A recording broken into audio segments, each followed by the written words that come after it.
حمد و صلات کے بعد نہایت ہی واجب الاحترام معزز و مکرم سامعین و حاضرین اکرام، اللہ رب العزت کا لا تعداد بار شکر ہے جس کی توفیق سے ہم سب شہروں میں سب سے بہترین جگہ اللہ رب العزت کے گھر میں سید الایام جمعۃ المبارک کے دن نماز جمعہ کے لیے حاضر ہیں۔ اللہ پاک ہماری حاضری کو اپنی بارگاہ اقدس میں قبول فرمائے۔ اس حاضری کو اللہ پاک ہم سب کے لیے ذریعہ نجات کفارہ سیئات بنائے۔ عزیزان محترم، ہم اللہ تعالیٰ کی توفیق سے یہ تھوڑا سا وقت فکر آخرت میں گزارتے ہیں۔ اللہ تعالیٰ اس وقت کو، ان ساعتوں کو، ان گھڑیوں کو اپنے دربار میں قبول فرمائے اور اس بابرکت وقت کے صدقے اللہ تعالیٰ ہمارے غافل دلوں کو پھر سے بیدار کر دے، ہمارے سیاہ دلوں کو اللہ پاک منور و روشن کر دے، مردہ دلوں کو اللہ تعالیٰ پھر سے زندگی عطا فرمائے اور دلوں کی ویران بستیاں اللہ تعالیٰ اپنی یاد سے آباد فرمائے۔ عزیزان محترم، سرور دو جہاں صلی اللہ علیہ وآلہ وسلم نے فرمایا، جس کی موت آ گئی اس کی قیامت شروع ہو گئی۔ سرکار نے موت کو قیامت صغریٰ قرار دیا ہے۔ جس کی موت واقع ہو گئی اس کے اخروی معاملات شروع ہو گئے۔ کوئی یہ نہ سمجھے کبھی موت ہوگی، پھر نہ جانے کتنی صدیاں قبر میں رہوں گا، پھر قیامت آئے گی، پھر حساب ہوگا، پھر جنت دوزخ میں جاؤں گا۔ دیکھیں، میں آپ کو ایک ایک چیز الگ الگ کر کے بیان کر رہا ہوں۔ صالحین کی موت کس طرح عزت اور شان کے ساتھ ہوتی ہے، صالحین کو کس طرح تعظیم، تکریم، پروٹوکول کے ساتھ لے جایا جاتا ہے، صالحین کی موت کتنی آسان ہوتی ہے، صالحین کی موت ان کے لیے تحفہ ہوتی ہے، صالحین کی موت کے وقت ان کو جنت بھی دکھائی جاتی ہے اور جنت والا مالک خالق کائنات کا دیدار بھی کرایا جاتا ہے۔ اور گناہ گار، بدکار، سیاہکار، کافر، مشرک کی جب موت آتی ہے تو موت کے وقت ہی پتہ چل جاتا ہے یہ دوزخ میں جا رہا ہے۔ اس کے ساتھ بڑا سخت معاملہ، بڑا ہولناک معاملہ ہوتا ہے۔ آقا علیہ السلام نے فرمایا، موت اتنی شدید ہے، موت اتنی سخت ہے کہ موت کے وقت بندے کو فرشتے پکڑ کے باندھ دیتے ہیں۔ اگر بندے کو فرشتے باندھے نہ تو موت کا ڈر اتنا سخت ہے کہ بندہ ڈر کے بھاگتا ہی جائے، بھاگتا ہی جائے، بھاگتا ہی جائے۔ فرمایا اس کے جسم کے پرزے پرزے ہو جائیں، مگر موت کا ڈر اتنا شدید ہے کہ بندے کے جسم کے ٹکڑے ٹکڑے ہو جائیں مگر پھر بھی بندہ رکے نہ۔ تو دوستو، میں واللہ باللہ تعالیٰ منبر رسول پہ بیٹھ کے آپ کو کہہ رہا ہوں، ہماری اللہ کے لیے دوستی ہے، اللہ کے لیے محبت ہے، اللہ کے لیے تعلق ہے۔ میں جب ان چیزوں کو پڑھتا ہوں تو اللہ جانتا ہے دل کی حالت بدلتی ہے، دل میں خشیت پیدا ہوتی ہے، فکر آخرت پیدا ہوتی ہے، محاسبے کی توفیق نصیب ہوتی ہے۔ بار بار بندے کی نظر اپنی زندگی کے اعمال پہ جاتی ہے اور بارگاہ رب العزت کی پیشی کا ڈر طاری ہوتا ہے، اور بار بار بندہ اللہ سے استغفار کرتا ہے، معافیاں مانگتا ہے اور اپنے مالک کے ساتھ اپنے تعلق کو درست کرنے کی کوشش کرتا ہے۔ تو اس لیے دوستو، یہ چیزیں ہم پڑھتے ہیں، میں اولیاء کو، صالحین کو پڑھتا ہوں تو وہ انہی چیزوں کا ذکر کرتے ہیں بار بار۔ اور آقا علیہ السلام کی زندگی مطہرہ کا مطالعہ کریں، صحابہ اکرام کی زندگیوں کا مطالعہ کریں، وہ ہمہ وقت موت کو پیش نظر رکھتے ہیں۔ ہم ہیں کہ ہم بالکل غافل پھر رہے ہیں۔ حجت الاسلام امام غزالی رحمۃ اللہ علیہ فرماتے ہیں کہ ایک بزرگ فرماتے تھے ان لوگوں جیسا بھی کچھ جھوٹا ہے، کہتے ہیں موت برحق ہے، اس سے کوئی بھی بچ نہیں سکتا، برحق ہے یہ موت، مگر ان کے قول کو، ان کے فعل کو، ان کے اٹھنے کو، بیٹھنے کو، ان کے قال کو، ان کے حال کو دیکھو تو یوں لگتا ہے جیسے انہوں نے مرنا ہی نہیں ہے۔ ایسا ہے کہ نہیں؟ ان کے عمل دیکھو، ان کی غفلت دیکھو تو یوں لگتا ہے جیسے انہوں نے کبھی مرنا ہی نہیں ہے۔ ایک وقت تھا لوگ بوڑھے ہو کے وفات پاتے تھے، آج کل تو ہم ہر روز دیکھتے ہیں جوان اموات ہو رہی ہیں۔ تو دوستو کوئی پتہ نہیں کس وقت کس کا بلاوا آ جائے، تو غفلت سے بیدار ہو جائیں، اللہ کی یاد میں رہا کریں، کثرت سے استغفار پڑھا کریں، کثرت سے درود و سلام پڑھا کریں، کثرت سے کلمہ طیبہ کا ذکر کیا کریں، کثرت کے ساتھ محاسبہ کیا کریں، جو غلطیاں جو لغزشیں ہوئیں ان پر اللہ کے حضور ندامت کے آنسو بہائیں، شرمندگی کے آنسو بہائیں، توبہ کے آنسو بہائیں۔ رب کائنات بہت کریم ہے میرا مولا، کوئی سچے دل سے گر پڑے اس کی رحمت اٹھا لیتی ہے، کوئی سچے دل سے آ جائے اللہ کی رحمت تھام لیتی ہے۔ بڑے سے بڑا گناہ گار کیا، بڑے بڑے کافر بھی آئے اللہ نے ان کو بھی معاف کر دیا، مگر ضرورت آنے کی ہے، ضرورت پلٹنے کی ہے، ضرورت لوٹنے کی ہے، ضرورت اللہ کی ذات کے ساتھ رجوع کرنے کی ہے۔ اللہ تعالیٰ مجھے بھی اس سبق کو یاد رکھنے کی توفیق عطا کرے اور آپ دوستوں کو بھی۔ تو عزیزان محترم، حضور نبی اکرم صلی اللہ علیہ وآلہ وسلم نے فرمایا کہ موت، جس کی موت آ گئی اس کی قیامت شروع ہو گئی۔ فرمانی قبر جنت کے باغوں میں سے باغ ہے یا دوزخ کے گڑھوں میں سے گڑھا ہے۔ اگر نیک تھا، صالح تھا، پارسا تھا، متقی تھا، پرہیزگار تھا، تابع فرمان تھا مالک کا، تو حکم ہوتا ہے اس کی قبر کو تا حد نگاہ وسیع اور کشادہ کر دو،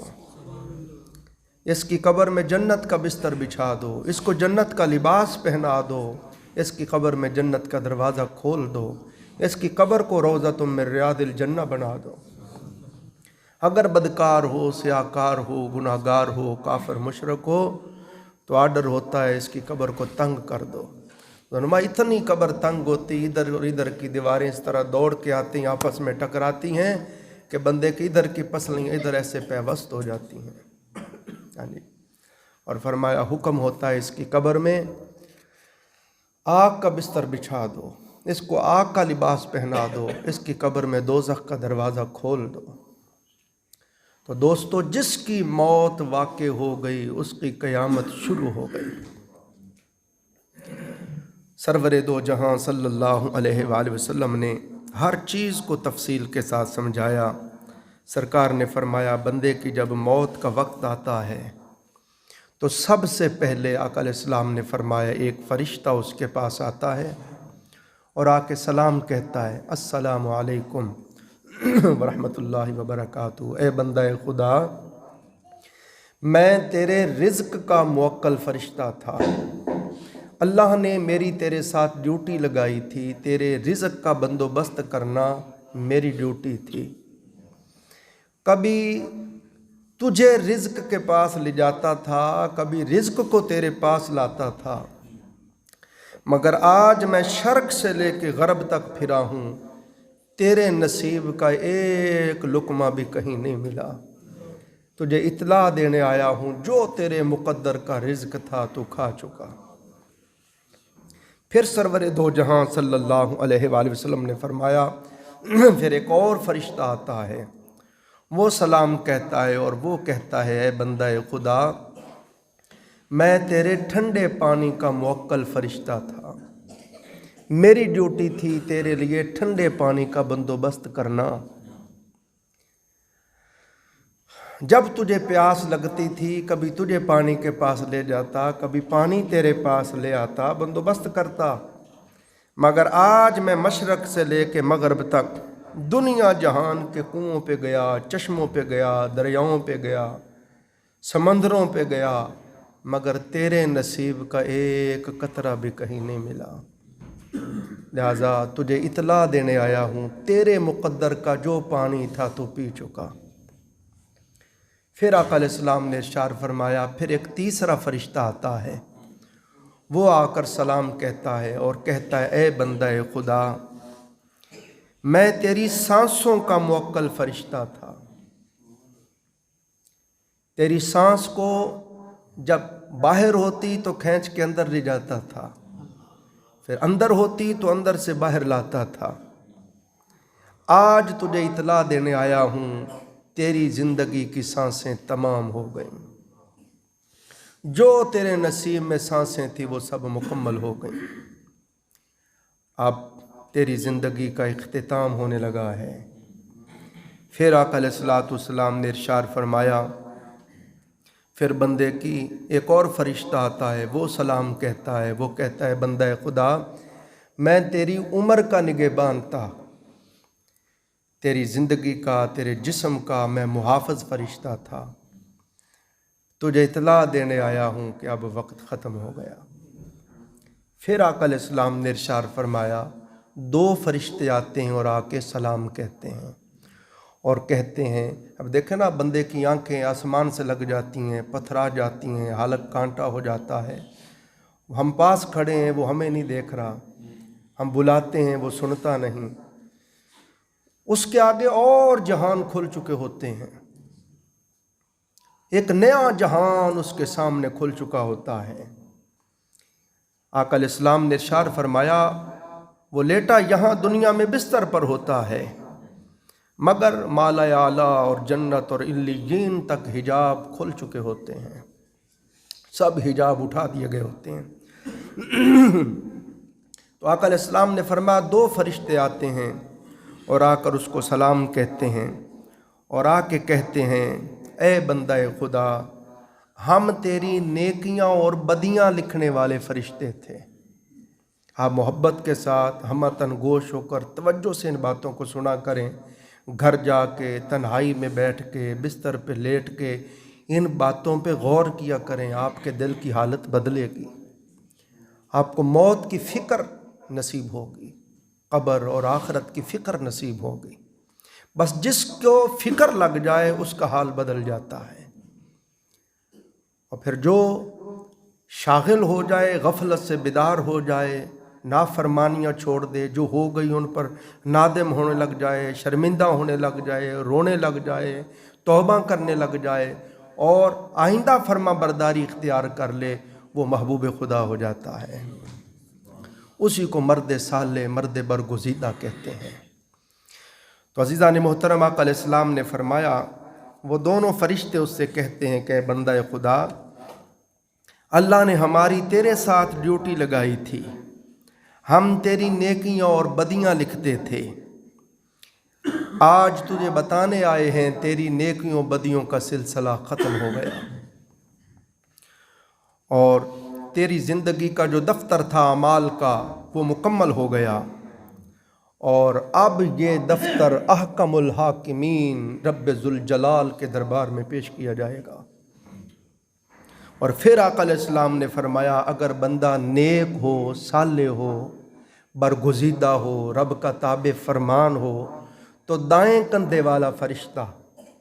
ایک سفید صحیفہ اس کو دکھاتا ہے، اس صحیفے کے اوپر جلی منور الفاظ کے ساتھ اس کی ساری زندگی کے اعمال صالحہ لکھے ہوئے ہوتے ہیں، ساری زندگی جو وہ نیکیاں کرتا رہا، اللہ کی عبادتیں کرتا رہا، ذکر کرتا رہا، تلاوت کلام پاک کرتا رہا، درود و سلام پڑھتا رہا، خیرات کرتا رہا،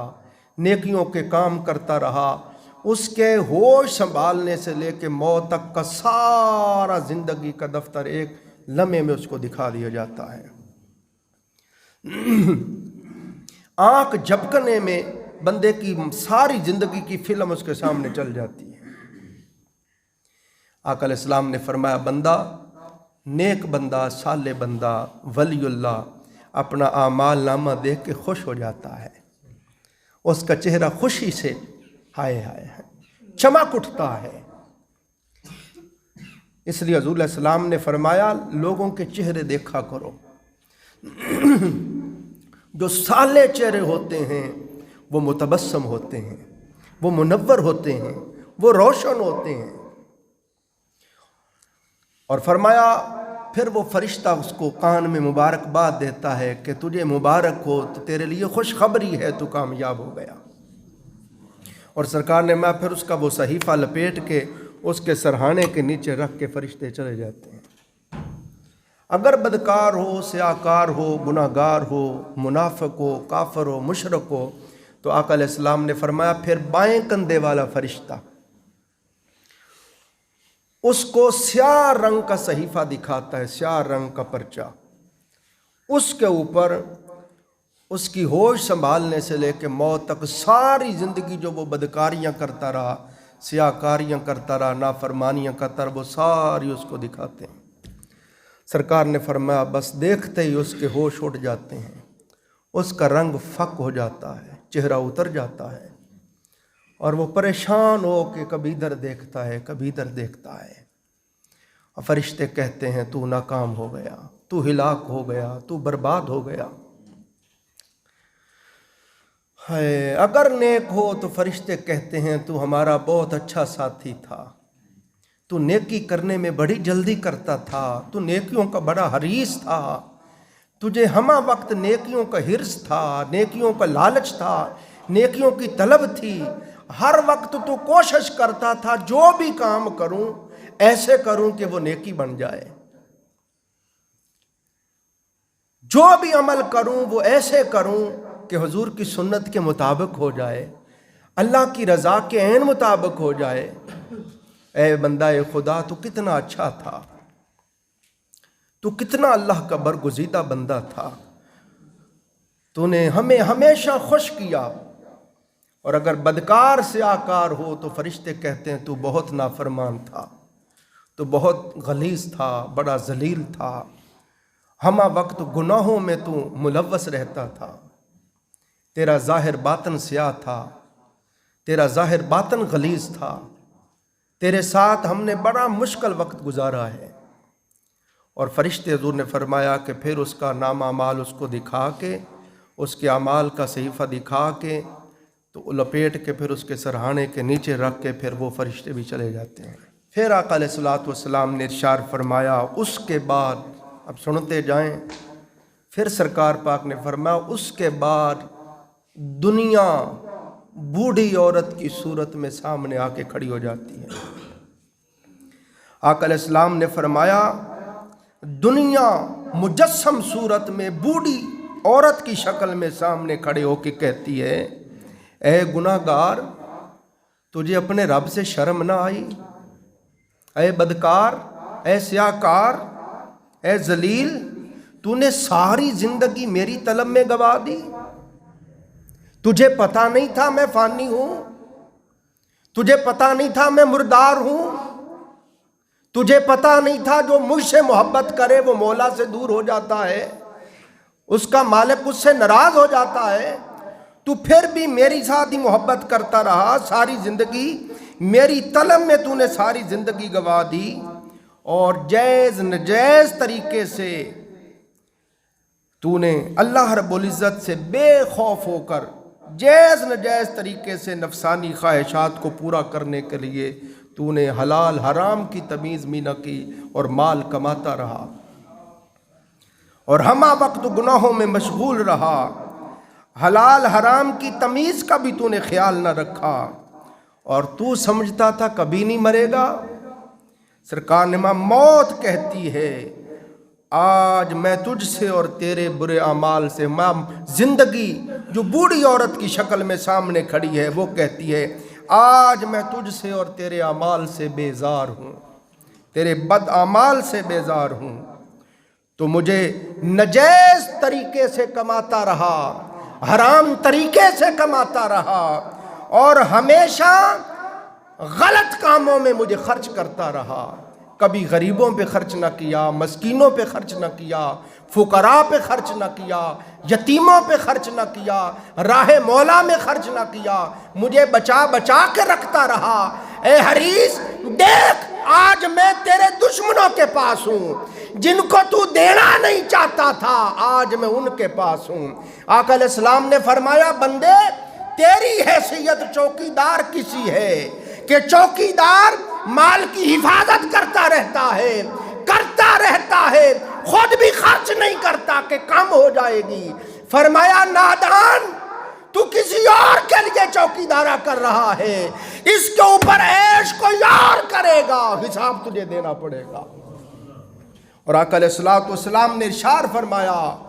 اللہ پاک نے جب دنیا کو پیدا کیا تو اللہ نے دنیا سے کلام کیا، فرما اے ملعون دنیا، اے ملعون دنیا، جب سے میں نے تجھے پیدا کیا ہے میں نے یہ طے کیا ہے تو ہمیشہ کسی کے پاس نہیں رہے گی، تو ہمیشہ کسی کے پاس نہیں رہے گی، یا جو مال والا ہے اسے ہی لے جائیں گے اور تو وہیں رہ جائے گی،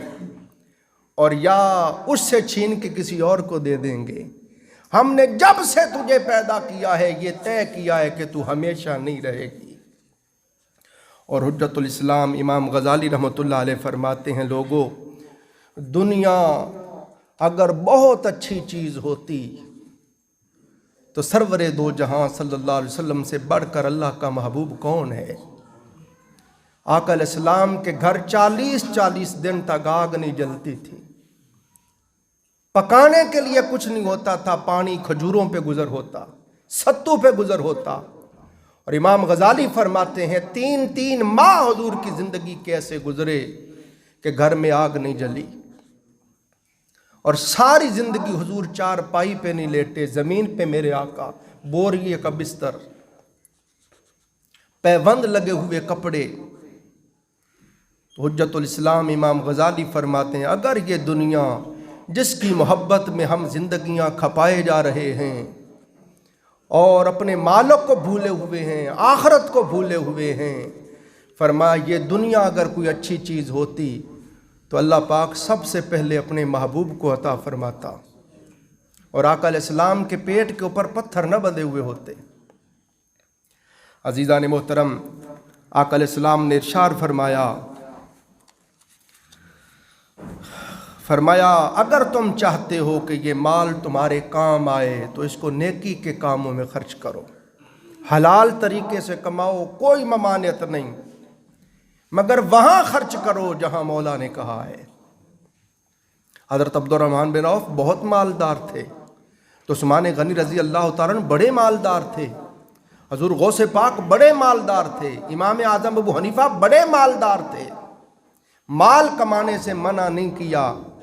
میں حلال طریقے سے کماؤ اور اعتدال کے ساتھ زندگی بسر کرو، اور اللہ کی مرضی میں نیکی کے کاموں میں خرچ کرو، اور اس دنیا کی محبت تمہارے دل میں نہ ہو، حرج نہیں ہے، دنیا کی ہرس نہ ہو، دنیا کی ہوس نہ ہو، طلب نہ ہو، تو فرمایا حرج نہیں ہے، حلال طریقے سے کماؤ۔ آپ سب جانتے اس دنیا میں جس کے پاس روپیہ پیسہ نہ ہو، دنیا والے اس کے ساتھ تو سلام لینا بھی گوارا نہیں کرتے۔ آپ کے پاس روپیہ پیسہ نہیں ہے، آپ کی بچیاں بیٹھی بوڑھی ہو جائیں گی، کوئی رشتہ نہیں کرے گا۔ آپ دنیا جہان کے کتب غوث بن جائیں، شب زندہ دار بن جائیں، صاحب تہجد بن جائیں، مرد صالح بن جائیں، اگر آپ کے پاس پیسہ نہیں ہے آپ کے ساتھ کوئی رشتہ نہیں کرے گا۔ آپ کے پاس پیسہ ہو، بھلے آپ شرابی ہیں، زانی ہیں، بدکار ہیں، سینکڑوں لوگ رشتے دینے کے لیے تیار ہو جائیں گے۔ حلال طریقے، حتیٰ کہ حضور نے فرمایا نماز پڑھو، زکوٰۃ دو، تلاوت کرو، خیرات کرو، ذکر کرو، ان سارے اعمال سے صغیرہ گناہ معاف ہوتے ہیں، مگر کوئی بندہ حج کر لے تو اس کے کبیرہ گناہ بھی معاف ہو جاتے ہیں۔ تو حج کرنے کے لیے بھی آپ کے سامنے 7-8 لاکھ روپیہ چاہیے۔ تو حلال طریقے سے کمانے میں کوئی حرج نہیں ہے، مگر دل کے اندر دنیا کی محبت نہ آئے۔ حضرت غوث پاک رضی اللہ تعالیٰ عنہ نے کمال بات سمجھائی، جناب نے فرمایا کہ کوئی بندہ عالی شان بنگلوں میں رہتا ہو، عالی شان اس کی رہائش ہو، اور عالی شان سواریاں ہوں اس کے پاس، نوکروں، چاکروں، باندیاں ہوں، ہیرے موتی جواہرات ہوں، دنیا کی ہر نعمت ہو، نفس کی تمانیت کے تمام سامان موجود ہوں، مگر اس کے دل میں ان کی چاہت ہی نہ ہو، اس کے دل میں اس کی طلب ہی نہ ہو، ہرس ہی نہ ہو، محبت ہی نہ ہو، فرما لوگو اس سے بڑا کوئی اللہ والا نہیں ہے، اس سے بڑا کوئی دیندار نہیں ہے۔ حضرت سیدنا سلیمان علیہ السلام مشرق سے لے کے مغرب تک حکومت، مگر دل میں اس کی طلب ہی نہیں ہے، چاہت ہی نہیں ہے۔ اور حضور غوث پاک سرکار فرماتے ہیں اگر بندہ ککھوں کی کلی میں رہتا ہو، ککھوں کی جھونپڑی میں رہتا ہو، اور دل اس کا دنیا کی محبت سے بھرا ہوا ہو، ماں اس سے بڑا کوئی دنیا دار نہیں ہے۔ تو عزیزان محترم، آقا علیہ السلام ساری زندگی یہی سبق پڑھاتے رہے۔ آقا علیہ السلام نے زہد کا حکم دیا۔ میں نے جتنا پڑھا میں اس کی روشنی میں آپ کی خدمت میں عرض کر رہا ہوں۔ اگر آپ چاہتے ہیں دل سے دنیا کی محبت ختم ہو جائے تو آپ کثرت کے ساتھ آقا علیہ السلام کی سیرت مطہرہ کا مطالعہ کیا کریں، اور کثرت کے ساتھ آقا علیہ السلام کے صحابہ اکرام رضوان اللہ علیہم اجمعین کی زندگیوں کو پڑھا کریں۔ یہ میرا دعویٰ ہے،